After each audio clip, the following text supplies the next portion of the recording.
Mesdames et messieurs les homologues présidents d'associations, mesdames et messieurs les journalistes, chers invités, j'ai ainsi l'honneur de prendre la parole ici au nom de l'ensemble des homologues présidents d'associations du Conseil national des associations du Gabon. Comme vous le savez, le Conseil national des associations est une instance d'expression, de consultation et de concertation des associations du Gabon qui regroupe les associations légalement reconnues par le ministère de l'Intérieur. Notre rencontre d'aujourd'hui portera sur 3 points. Le compte rendu des différentes activités, l'état de lieu de la transition au Gabon, regard du Conseil national des associations. Le 3e point, le dialogue national, enjeux et critères de participation. S'agissant du premier point, le compte rendu des différentes activités, le Conseil national des associations a mené plusieurs démarches politiques et administratives. Nous avons organisé du 11 au 22 novembre 2023 un atelier de réflexion en rapport avec le dialogue national qui portait sur plusieurs thèmes politiques, sociaux, éducatifs, fonciers, habitat et logements sociaux, entrepreneuriat, jeunesse et sport, assainissement des villes du Gabon, art et culture. Nous avons été également reçus par le vice-président de la République et sur l'instruction du Premier ministre par son directeur du cabinet 1. Nos échanges ont porté sur le statut juridique et institutionnel du Conseil national des associations du Gabon et notre participation au dialogue national, et nous avons également parlé de nos différentes activités. En outre, le Conseil national des associations du Gabon a eu plusieurs autres rencontres avec d'autres confédérations associatives dans le but du renforcement des relations et du retour d'expérience.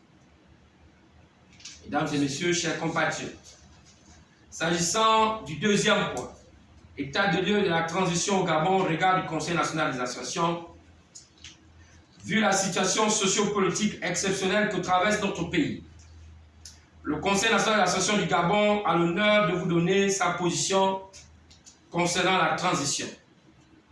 En effet, depuis le coup de la libération du 30 août 2023 et la mise en place du comité pour la transition et la restauration des institutions, le Gabon est entré dans une phase de transition.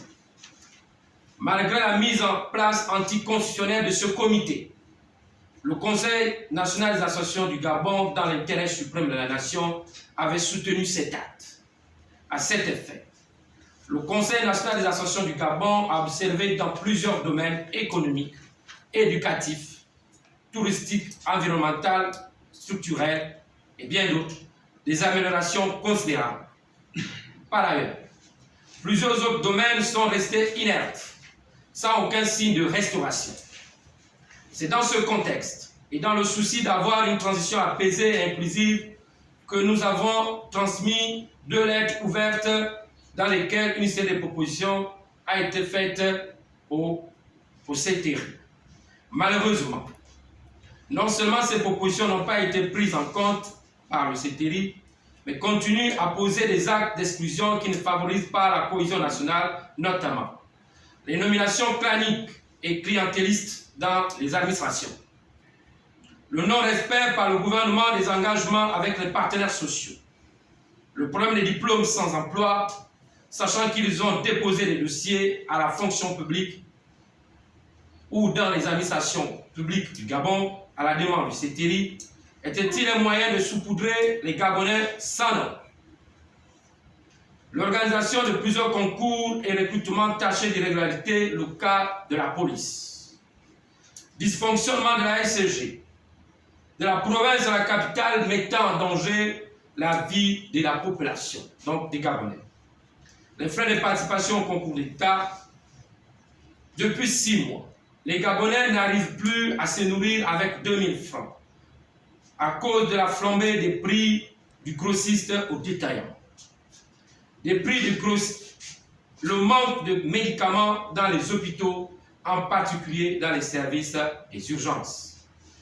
Excellence, Monsieur le Président, toutes ces dérives et injustices ne peuvent inéluctablement qu'accentuer la frustration des Gabonais et mettre en mal le vivre ensemble.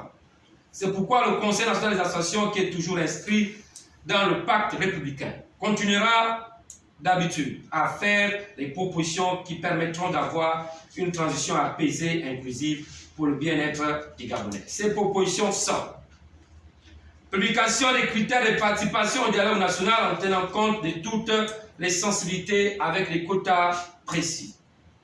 Adopter une politique de la main tendue, non sélective vers les Gabonais. La jeunesse étant le fer de lance de notre nation. Il est important de l'orienter et de lui offrir des opportunités d'emploi en promouvant l'excellence avec une égalité de chances et sans discrimination.